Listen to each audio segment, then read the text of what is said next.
There's a story about a guy who goes out, he's camping on the trail one night, and he's got his saddle and his bedroll and a little fire going.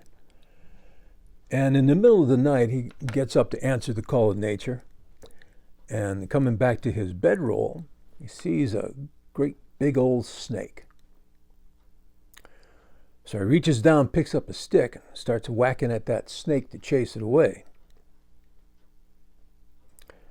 What he thought was a big old snake turned out to be a big old stick. Unfortunately, what he thought was a stick turned out to be a snake.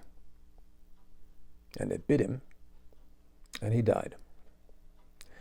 The coroner ruled it death by misconception.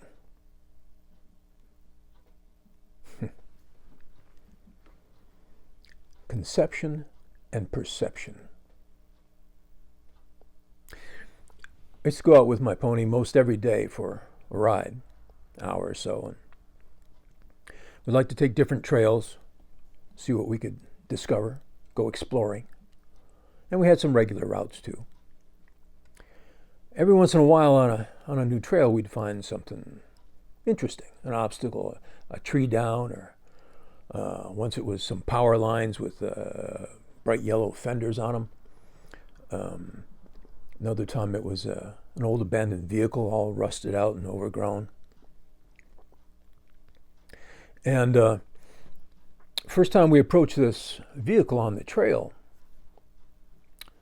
my pony was a little skeptical. He said, there's a possibility that eats horses, and I'd just as soon not go near it. So I had to convince him it was okay, and he was still skeptical. I finally dismounted and on the lead rope went over this thing as close as I could, let him stay as far away as I could. And, I looked at it and touched it and kicked it and leaned against it and sat there and waited for him. And eventually he came over and seemed to be okay. And he says, I guess it's okay. So I mounted up and we continued our ride. Now on the way back, that same obstacle from a different direction, from a different perspective. And he said, wait a second.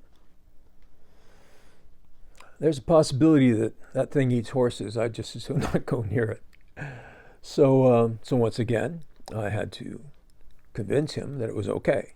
And same way, I dismounted, went over there and showed them that there was nothing to fear. And once I did that, he was okay. And he said, I guess it's all right. And mounted back up again and finished our ride.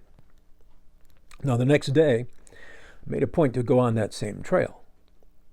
And this time when we encountered this piece of junk, he didn't care at all. Just, took it in stride. Oh yeah, I know. Yeah. We rode right by it, came back the other direction, rode right by it, no problem. Didn't give a damn. So what had changed? As I thought about this, what had changed? His perception of the thing, what he saw, what he smelled, what he heard, all that, that was the same. That was the same. What had changed was his conception of the thing.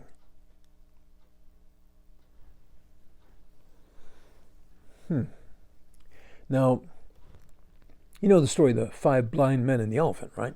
Each of them touches a different part of the elephant, and they get an entirely different idea of what the elephant is like. The guy who touches the ear says, oh, an elephant is like a leaf. The guy who touches the tusk says, oh, no, an elephant's like a bone. The guy who touches the tail says, oh, no, an elephant is a lot like a rope, and so on, right? So very clearly, your perceptions can influence your conception of the thing. But there's a flip side to that. And I think this happens a lot. That your conception shapes your perception of a thing, right? In other words, your perceptions, that's the information you get through your senses. Your perception is what you see. Your conception is the meaning that you give to what you see. I was watching this horse video, a guy handling this horse, and the guy who put up the video is giving you a play-by-play description of all the things that this guy is doing wrong, making this horse panic, this guy's handling the horse terribly. But what's interesting is on the video of the guy handling the horse, that this guy's commenting on this video, right? On the video itself, there's somebody else doing a voiceover describing what's going on. And they're describing it like this guy's doing everything perfectly. And oh, see how he's doing this and managing that, and right? So here's two people, the person on the video and the person critiquing the video, two people seeing the same thing and coming up with two completely different descriptions of what's going on. How is that possible? They're seeing the same things, but the meaning that they're giving to those things is entirely different. And one of them is dead wrong. That's important to understand. We get into a lot of conflicts about things. We have to understand that it's possible for two people to see the same evidence and come up with different theories of the crime. And you may not necessarily be right or wrong. It could be that both people are a little bit right and both people are a little bit wrong. You never know. And one of the things I think is interesting about the idea that my pony had to see this object coming from both directions. He saw it from one direction and got okay with it. Then when he came back the other way, he had to go through the same process. Some people think that shows how dumb horses are. See, I think that shows how smart horses are. The science fiction writer Robert Heinlein introduced a concept that he called in a book, he called it the fair witness. A fair witness is someone who's been specially trained to be an objective, unbiased observer and to report back the facts, ma'am, just the facts. For example, you ask most people, oh, what color is that house over there? And they say, oh, it's gray or it's white. Ask a fair witness, what color is that house over there? And they'll say, well, it's white on the side that I can see. Oh. So a horse is like a fair witness. A horse doesn't assume that just because side A looks a certain way, that side B is going to be the same.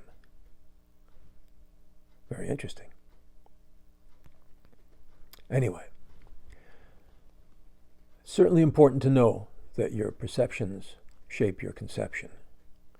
But I think it's equally important to understand that your conception changes the meaning you make of your perceptions. Sometimes seeing is believing, but a lot of times believing is seeing. And that is why belief is the enemy of knowledge.